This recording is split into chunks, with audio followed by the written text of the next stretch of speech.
కలుగుతున్నది. ఎందుకంటే నారాయణ ఎవరు? చంద్రబాబు మనిషి, ఆంధ్రలో చంద్రబాబు ప్రభుత్వంలో మంత్రి.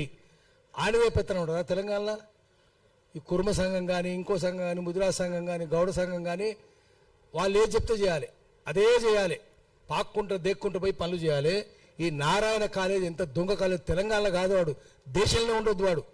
వాడిని జైల్లో పెట్టాలి. ఎంత దొంగ అంటే మీకు చూపిస్తాం, మీరు నెట్లో కొట్టి చూడండి ఎన్ని ఉంటాయి వాని మీద, ఎన్ని అరాచకాలు ఉంటాయి. విద్యార్థులు ఆత్మహత్య చేసుకుపోతున్నారు, సిబ్బంది దాడులు జరుగుతున్నాయి. మాదాపూర్ కాలేజీలో ఏం జరిగింది, గడ్డరం కాలేజీలో ఏం జరిగింది, పటంచెరులో కాలేజీలో ఏం జరిగింది, ఆదిపట్ల కాలేజీలో ఏం జరిగింది చూడమనండి. వాడిని ఈ కుల సంఘాలను, బీసీ సంఘాలను చూడమనండి. ఎన్నున్నాయి. నారాయణ కాలేజీ బోర్డు తిప్పేసింది ఒక చోట, ఇంకో చోట విద్యార్థులు ఘోరంగా కొట్టుకున్నారు.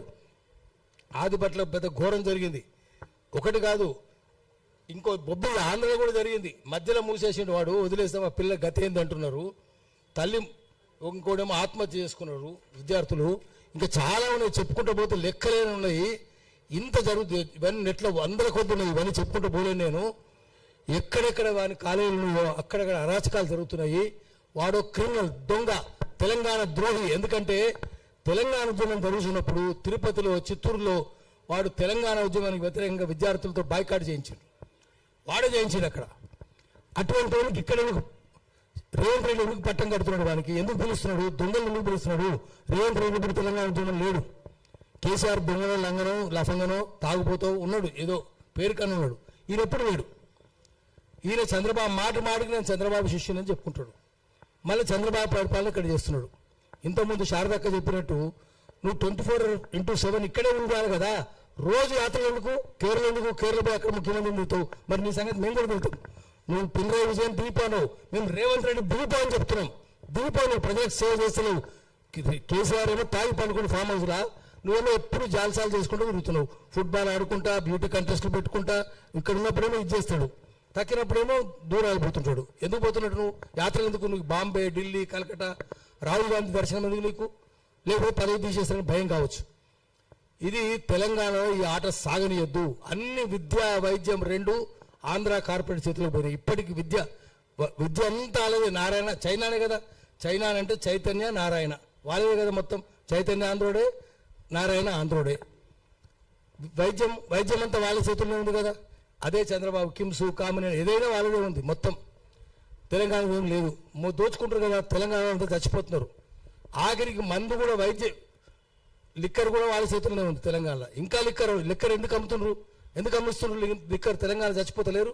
తాగితే అది యునైటెడ్ బ్రూవరీస్, షావాలెస్, మెక్డవెల్ అనే విదేశీ కంపెనీలు, డబ్బులు విదేశాలకు పోతాయి. 42 to 48% ఆల్కహాల్.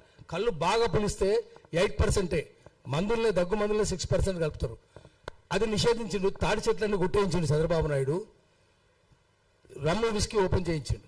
అది తాగితే cirrhosis of liver, carcinoma of liver, heart problem, liver problem, అన్ని ప్రాబ్లమ్స్ వస్తున్నాయి. Kidney problem. కళ్ళు తాగినకి ఏ రోగం రాలే.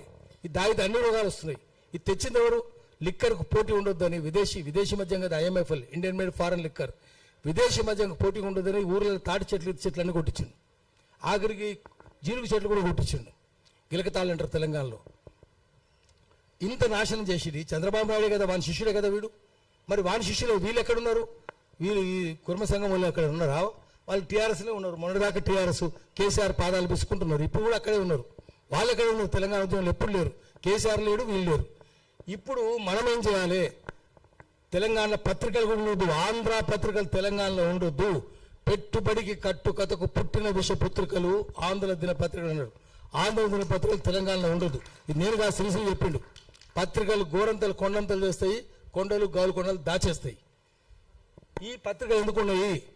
ఈ ప్రెస్ క్లబ్ ఏమవుతుంది? ప్రెస్ క్లబ్ తాగి తందనాడే కదా. ఏమన్నా ఉందా ఇక్కడ? ఒక అకాడమిక్ యాక్టివిటీ ఉందా? Toasting, feasting and fitting job. మందు, విందు, వినోదం ఇక్కడ. వేరే ఏం లేదు. Journalism issued of in great strain and heart. సమాజంలో జరిగే అన్యాయాలను చూసి హృదయభారంగా ఉండాలి. కానీ ఏమైంది? అది great strain and heart has become great strain and liver అన్నాడు. ఫుల్ మందు కొట్టాలి. లివర్కి ఎంత భారం? ఇక్కడ వీళ్ళు ప్రజల సమస్యలు ఎందుకు వస్తాయి? వాడి యజమానులు దొంగలు. వాళ్ళు చెప్పినవి వస్తాయి. రామోజీరావు చెప్పిందే వస్తుంది, ఏబిఎన్ చెప్పిందే వస్తుంది, యజమానులు చెప్పినవి వస్తాయి కదా. అందుకని తెలంగాణలో, ఆంధ్రలో ఎవరు ఉండొద్దు. వాళ్ళ పత్రికలు ఉండొద్దు, వాళ్ళ మీడియా ఉండొద్దు. అక్రిడేషన్లు కూడా ఆంధ్రలోకి ఇస్తున్నారు. శాటిలైట్ ఛానల్ ఎవరిది? ఆంధ్రలో కదా. మరి సోషల్ మీడియాకి వస్తున్నాయా? రావు. ఒక్క V6 తప్పిస్తానే అందులోనే. మరి ఏం చేయాలి? అందుకని తెలంగాణలో బతికే స్థితి లేదు. మళ్ళీ తెలంగాణ మళ్ళీ రావాలి, ఆంధ్రం తరిమేయాలి ఇక్కడి నుంచి, లేదా పొలిమేరని పాత పెట్టాలి, మన దగ్గరనే పాత పెట్టాలి. వానికి దొంగలకు సద్దులు మోస్తుండే కూడా వాడిని చూసి పొట్టు కొట్టాలి. ఇది మళ్ళీ ఉద్యమాలు రావాలి. ఇది ఏంది, నేను కోట్ల రూపాయలు వస్తున్నాయి, బయటికి చెప్పే ఒకటే, కోట్ల రూపాయలు. ఆ కుల సంఘాల నాయకులకు ఎవ్వరికి చదువు లేదు, బుద్ధి లేదు, శీలం లేదు, సంస్కారం లేదు, ఏం లేదు వాళ్ళకు. తాగుబోతులు, వాగుబోతులు, బదులుపోతులు కుటుంబ సంఘాలు కూర్చొని తాగుతూనే ఉంటారు, ఫుల్ మందు కొడతారు. ఏముంది వాడిని చదువు ఉంది? ఎవరికైనా ఎవ్వరు చదువు లేదు. ఏం చదువు ఉంది వాళ్ళకు? అది కంచెలేంది, కంచెలయ్యే కాలి గోటికి సరిపోరు ప్రపంచం మీద. ఆయన ఏం చెప్పుకుంటున్నాడు? నేను చెప్పాడు, నేను కుర్మా అని చెప్పుకుంటున్నాను. ఆయన పేర్లో ఉంది కంచెలే చెప్పాడు. మీరు చెప్పుకున్నారు ఎప్పుడన్నా? మీ బంధువులు, మీ బియ్యంకులు అందరూ రెడ్లు, కమ్మోళ్ళు, ఆంధ్రులే, అగ్రవర్ణాలు. మీరు ఎక్కడ చెప్పుకుంటారు? మీరు ఇక్కడ కనిపిస్తారు, వాళ్ళు తాగుతారా? అడిగి రాలేదు, ఎందుకు వస్తారు? కుక్కల నక్కల దగ్గరికి ఎవరైనా పోతారా? పాముల దగ్గరికి ఎవరైనా పోతారా? వస్తే రాళ్ళు కర్రలు పట్టుకొచ్చి నీ బాలు కొడుతుంది వస్తాం వాడికి, అంతే తప్ప ఎవరు పోదు. కంచెలే కూడా పోడు. నీ పొట్టు కూడా తుపాకులు తీసుకొని పోవాలి. బందూకులు సందూకులు నింపుకుంటావురా? మేము బందూకులు నింపుతామరా అని చెప్పాలి. నువ్వు లూటీ చేసిన వాళ్ళు లాటరీ నింపుతామరా అని చెప్పాలి. అట్లయితేనే అవుతుంది.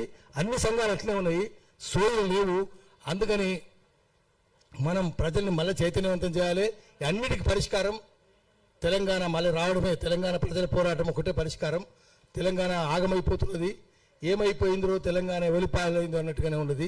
అటువంటి పోరాటం చేయండి. మీరు చేస్తే ఇగో శారదక్కర్ ముందు పెట్టుకొని పోదాం. మనము ఆడబిడ్డ ఉండాలి, ఏ పోరాటంకైనా ఆడబిడ్డ ముందు ఉండాలి, ఆడబిడ్డ మధ్యలో ఉండాలి. మా రామన్ లోహియా మా గురువు చెప్పినట్టు జిస్ మంచి పే ఔరత్ బేటి బయటి నై హోతి ఉస్ మంచి సమయ భాష నై దొంగ అన్నాడు. మధ్యలో ఆమెను కూర్చోన్నాడు. తర్వాత ఒక ఇల్లిటరేట్ ఉండాలి. గొర్రెలు కాష్టాన్ని ఎవరిని పెట్టుకరండి. గొర్రెలు ఆయన చదువు రావద్దు, గొంగలు వేసుకొని గొర్రెలు కాష్టాన్ని ఇక్కడ వచ్చి టొర్ర అంటుండాలి. అంటే అప్పుడు ఇది కుర్మ మీటింగ్ అవుతుంది. కరువు మోకులు ముస్తాబులు వేసుకొని గౌడ్ రావాలి, ఇక్కడికి వేసుకొని అర్ధనగ్నంగా రావాలి. అట్లా వచ్చి ఇక్కడ మీటింగ్లో కూర్చోవాలి. నెక్స్ట్ టైం ఆ మీటింగ్లు పెడదాం. ఈ మీటింగ్ కాదు, మనలా తెల్ల బట్టలు వేసుకున్నది కాదు, అసలు శ్రమజీవుల మీటింగ్ పెడదాము. పెట్టి వాళ్ళ మాటతో నేర్పిద్దాం వీళ్ళను, ఈ బాలగొట్టు వెళ్ళదని చెప్పిద్దాం. అటువంటి పోరాటానికి సమాయత్తం అవుదాం. దానికి నేను మీ వెంట ఉంటానని చెప్పి మాటిస్తున్నాను. నమస్కారం.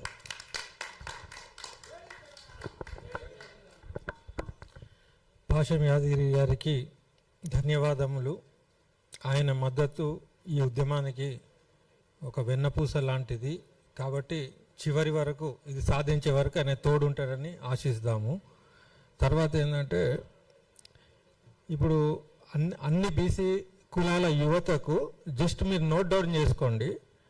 జియో నంబర్ 189, జస్ట్ జియో నంబర్లు చెప్తున్నా, నెట్లో మీరు చూసుకొని మన జాతి కోసం ప్రభుత్వం ఏం చేసింది, మనం ఏం చేయాలి, ఉల్లంఘనలు ఎట్లయితున్నాయని మీకు మీరే అర్థం చేసుకోవాలి. GO number 189. ఇంకొకటి ఏంటంటే జియో నంబర్ 20.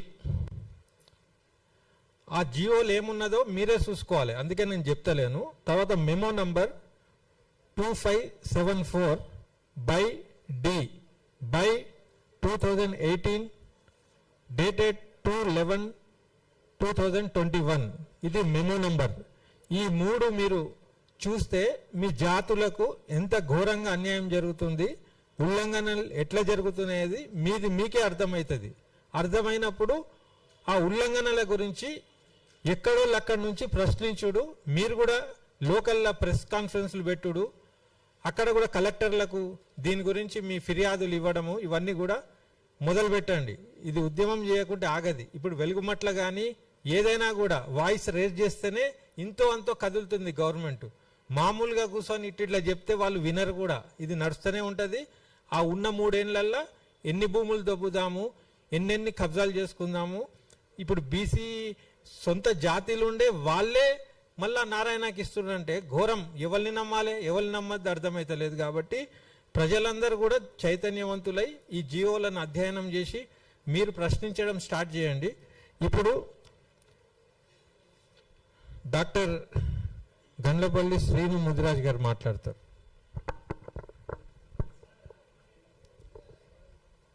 సభాధ్యక్షులు సయ్యద్ రఫీ అన్న గారికి, పాషం యాదగిరన్న గారికి, శారదా గౌడ్ గారికి, ఇక్కడ వచ్చినటువంటి మీడియా మిత్రులకు, నా తోటి సోదరులందరికీ కూడా పేరు పేరున ఉద్యమ వందనాలు తెలియజేస్తా ఉన్నా. నా పేరు doctor Gundlapalli Srinu Mudiraj, Telangana Mudiraj joint action committee state కన్వీనర్గా ఉన్నాను. ఇక్కడ ఇంత పెద్ద ఉద్యమానికి మా రెఫర్న అధ్యక్షత వహించిందంటేనే మా సమస్య పరిష్కారం అయింది అని నేను గట్టిగా నమ్ముతా ఉన్నాను. ఎందుకంటే వాస్తవానికి 2018లో 67 ఎకరాల విలువైనటువంటి భూమిని బీసీ సంఘాలకు ప్రభుత్వం ఇచ్చింది 2018లో. ఎందుకు ఇచ్చింది అంటే 2018లో ఈ విలువైనటువంటి భూమి ఇస్తే కరెక్ట్గా ఇది ఎలక్షన్ మూమెంట్లో, రెండోసారి ఎలక్షన్ మూమెంట్లో ఇది జరిగింది అన్నట్టు. వస్తే కనీసం ఈ ఓట్లు దాదాపు 2 కోట్ల పైన ఉన్నటువంటి